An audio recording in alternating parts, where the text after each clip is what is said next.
Hi everyone. Okay, I've got the jar today. Let's have a look. Just check the time. Okay, what is it? Oh, it's quite exciting, isn't it? I don't know what it is. Okay. Why getting well is not what you think it might be. Okay, why getting well is not what you think it might be.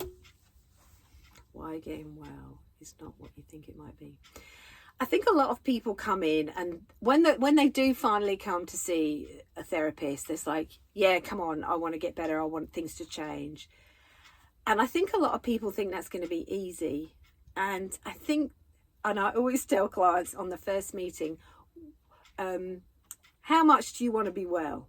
How much do you want to be well? And of course, I want to be well, 110%. I want to be well. And I go, but do you know what it takes to be well? And they go, well, no, And I say, because it takes a lot of courage to be well. It takes courage to be truly joyful in this world, to be really happy. To live life on your terms takes a lot of courage. To do what you want to do and be the person you want to be takes courage. Because if you look back, we had to be the people our parents needed us to be. So I had to be a good boy, I had to be a good girl, I had to do as I was told, I had to toe the line, I had to not make a big fuss. I didn't have to, you know what I mean? It's like we are very conditioned right at the beginning, and we're taught, no, it's not okay to be naturally me, because naturally me was not okay, was abandoned, rejected. So I had to play a part, I had to play a role, I had to put on this facade so people would love and accept and like me. And when you come for therapy, it's like, yeah, that's probably not working for you anymore, because it's the false self. It's the self you had to create to survive and be okay. And so it's you come in and go, oh yeah, I want to be well, and I think people just want to feel a little bit better, if I'm honest. And they come in, they feel a little bit better, and then they leave, and they don't actually stay and do the whole thing, because it's too terrifying. Because that's, you're talking about having an identity crisis. Because the way you're working now, this false self that you've created, isn't actually working for you anymore. I'm depressed. I'm miserable. So the front door, like the outer, what we see, is very different to the back door. If people only knew that I'm as miserable as sin. So when I'm out and about, I can smile and chat and have fun and blah, blah, blah. As soon as I'm home, I'm like, ugh. And so the facade you present to the world is sometimes very different to actually the back door part of you, the real part of you. It's like, God, if they knew how miserable I was. And this is why, a lot of great comedians, they're very making everyone laugh. Probably because they're not laughing when they're at home alone. So, and I know that clock's really loud. Someone commented on the clock being loud. So I love this clock. I'm just going to take it down and just pull the battery, because I don't think I realised how loud it was. No, it won't come out. Okay. So there you go. No more ticking. So I don't think people realise that getting well is not what they think it will be. I think they think it will be, it'll be so much better. But actually, and it will be, absolutely. Because you're struggling, you're here. And to get to here, you have to go through that journey of recovery. And so you have to go into the unknown spaces.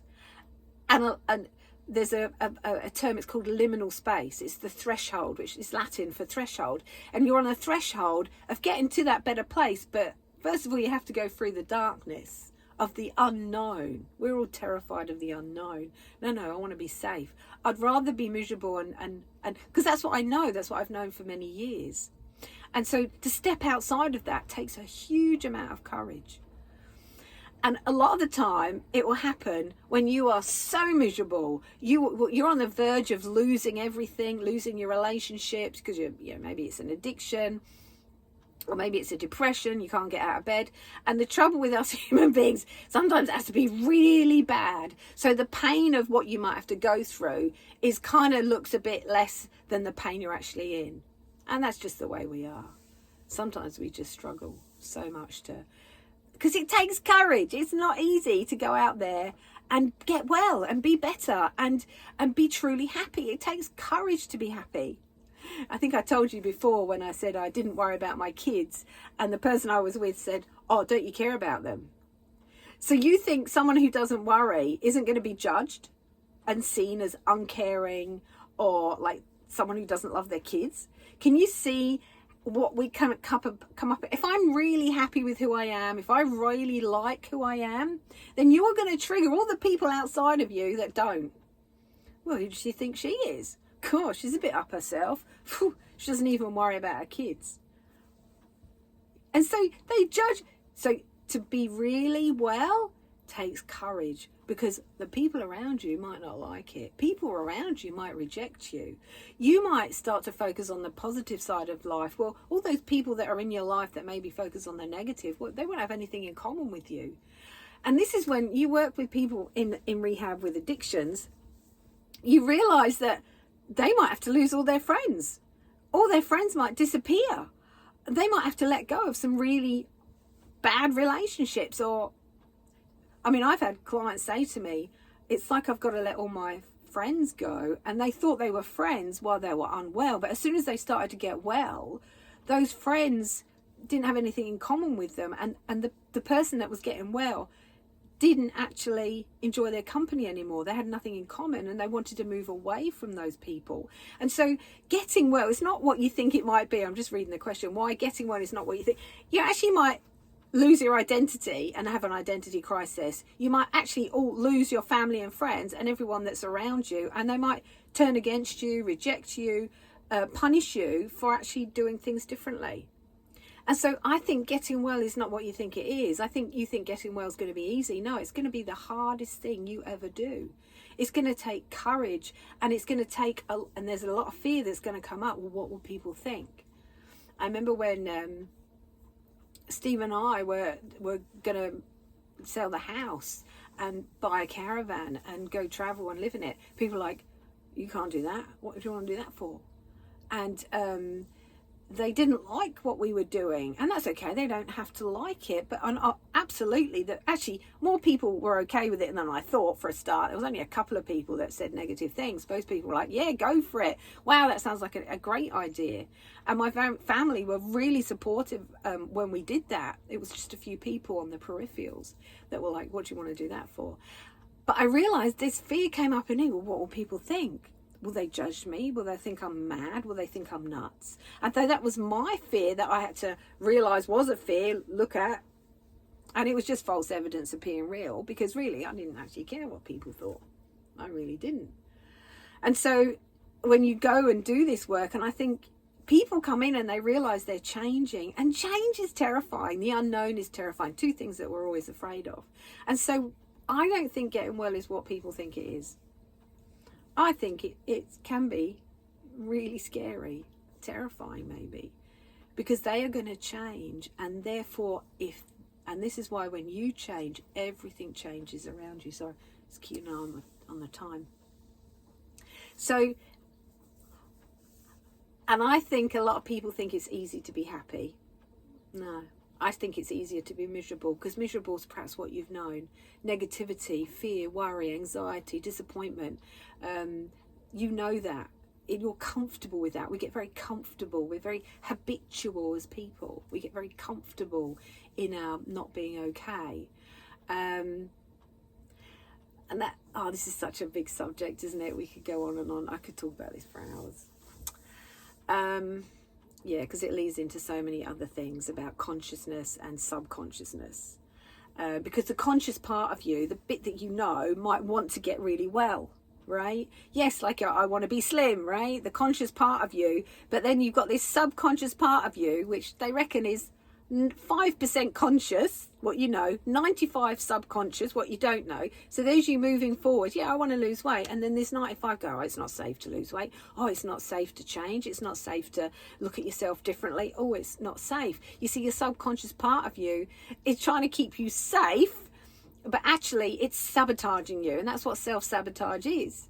It's like, yeah, but I really want to be well. I need to be well. I'm not going to make it if I'm not well. And actually, that's the point some people get to. If I don't do something different, I'm going to die because I'm going to take myself out. I'm going to kill myself. And so this conscious part of you, that's actually a very small part of you, is pushing forward. And then we wonder why. Why do I not do what I want to do? Why can't I seem to do what I really want to do and end up doing what I don't want to do? Well, that's because subconscious, which is the first 7 years you've been brainwashed, hypnotized, conditioned, programmed.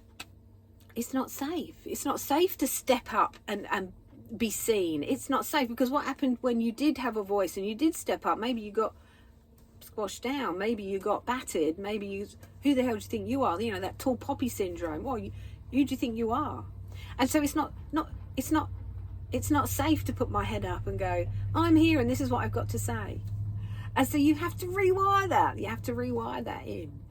So I don't think getting well is what you think it might be. I don't know what you think it might be. I'm just putting out there a perspective and what I've heard a lot of clients tell me, and how only a very few stay to the end, and there's no end, so that's not true. There's no end, but they keep coming back. And it might not be every week. God, I do not believe in long-term. No, do I believe? Yes, I believe if I haven't helped change you a little bit in the first 6 weeks, right?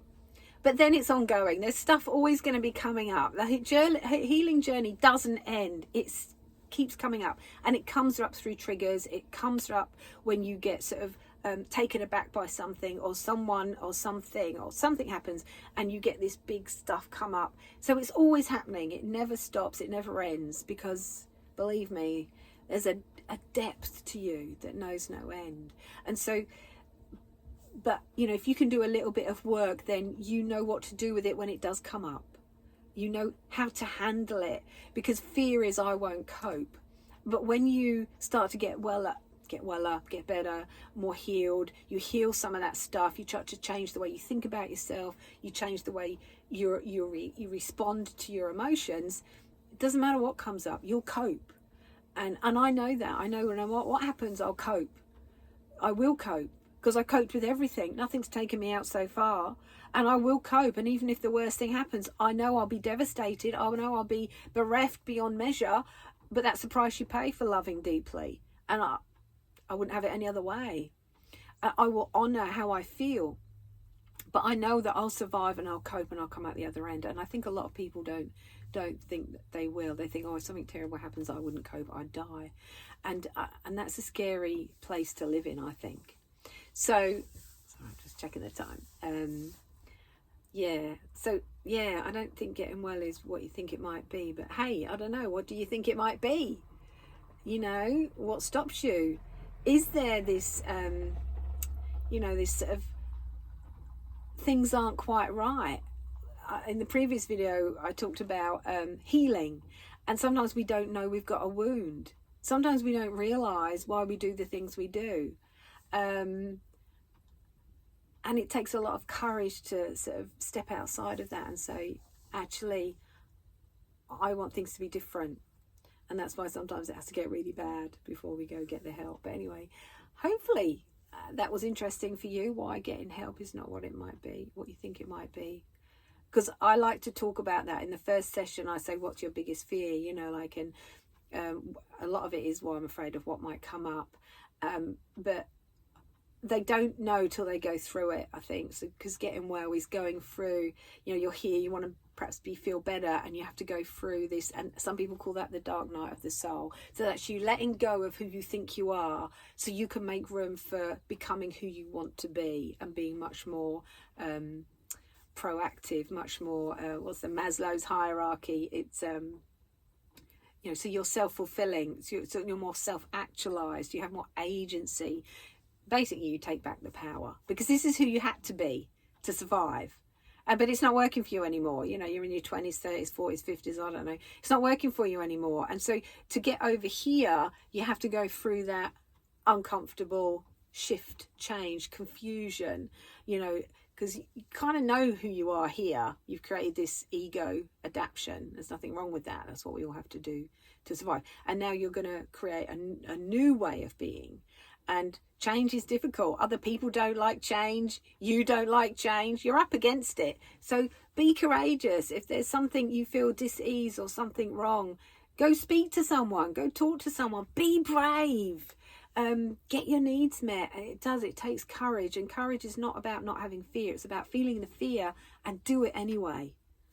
Great book. Susan Jeffers, Feel the Fear and Do It Anyway. One of the first best self-help books I ever read, because I was riddled with fear. Anyway, I will stop there. Thank you for listening. Take care. See you next time. Bye for now.